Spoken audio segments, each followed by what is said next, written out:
Praise the Lord. सभी को जय मसीह की। मेरा विश्वास है कि आप सभी मसीह यीशु में स्वस्थ हैं। प्रभु के पवित्र कलाम में लिखा है, धन्य है वह जो दयावंत है, क्योंकि उसके ऊपर दया की जाएगी।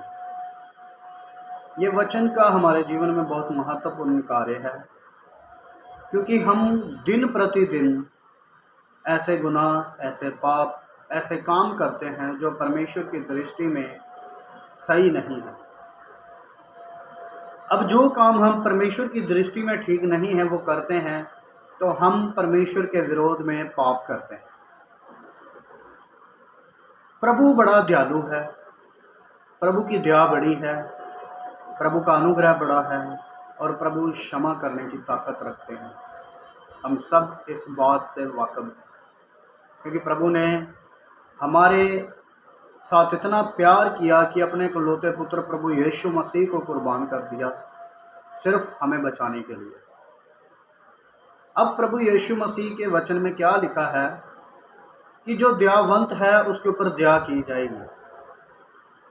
हम सब अपने ऊपर दया चाहते हैं और वो स्वाभाविक है कि हम परमेश्वर से क्षमा मांगते रहें और अपने ऊपर प्रभु की दया को मांगते रहें, क्योंकि हम हर दिन, हर पल, हर सेकंड कोई ना कोई गलती, कोई ना कोई गुनाह, कोई ना कोई पाप करते हैं। अब प्रभु क्या कहते हैं कि धन्य है वह जो दयावंत है, उसके ऊपर दया की जाएगी। अब हम अपने ऊपर दया तो मांगते हैं, हम क्षमा तो मांगते हैं, पर दया होगी किसके ऊपर? प्रभु कहता है जिसका हृदय में दया है, जो किसी के ऊपर दया करनी जानता है, उसके ऊपर परमेश्वर दया करेगा। धन्य है वह जो दयावंत है। प्रभु ने कहा, जो अपने अपराधियों के अपराध को क्षमा करे, मैं उसके अपराधों को क्षमा करता हूँ। दोनों तरफ परमेश्वर ने एक कंडीशन रखी। पहली तरफ, अगर तुम दयावंत हो तो तुम्हारे ऊपर दया की जाएगी। अगर तुम अपने गुनहगारों को माफ़ करते हो, अपने अपराधियों को माफ़ करते हो, जो तुम्हारे विरोध में कोई गुनाह करते हैं, कोई पाप करते हैं, कोई गंदी शब्दावली का इस्तेमाल करते हैं, जहाँ तुम्हें कोई नुकसान पहुंचाते हैं, जहाँ तुम्हारे लिए परेशानी का कारण बनते हैं, जो उन्हें माफ़ करेगा, परमेश्वर उसके गुनाहों को माफ़ करेगा।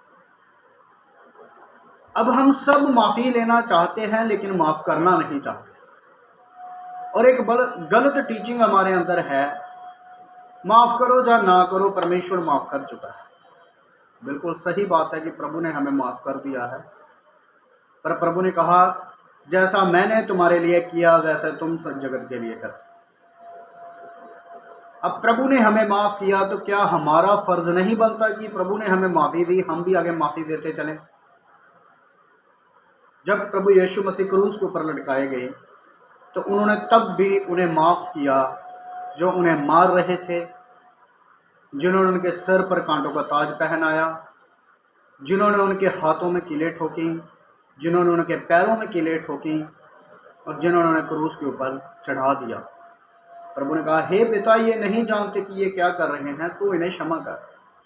इतना दुख उठाने के बाद प्रभु यीशु मसीह ने क्षमा किया, तो आज हम एक छोटी सी बात को भी सहन नहीं कर पाते।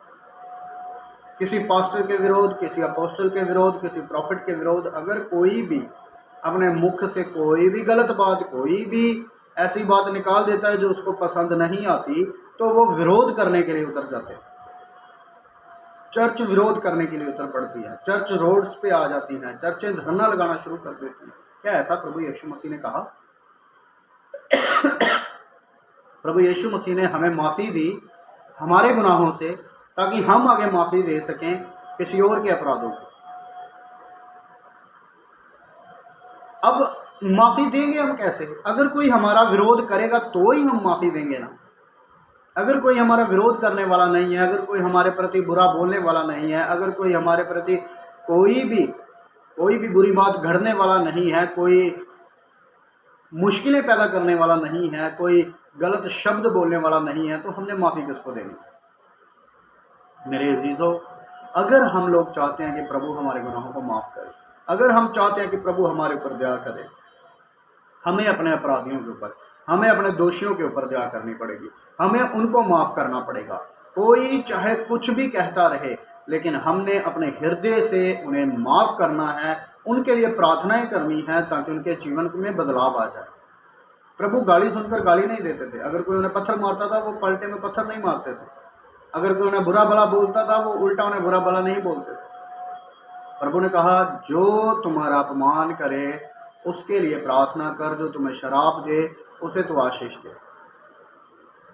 अब जब हमारा अपमान होता है तो हम अपमान को सहन ही नहीं कर पाते, आगे माफ़ी नहीं कर पाते, तो प्रार्थना करने की बात तो बड़ी दूर की।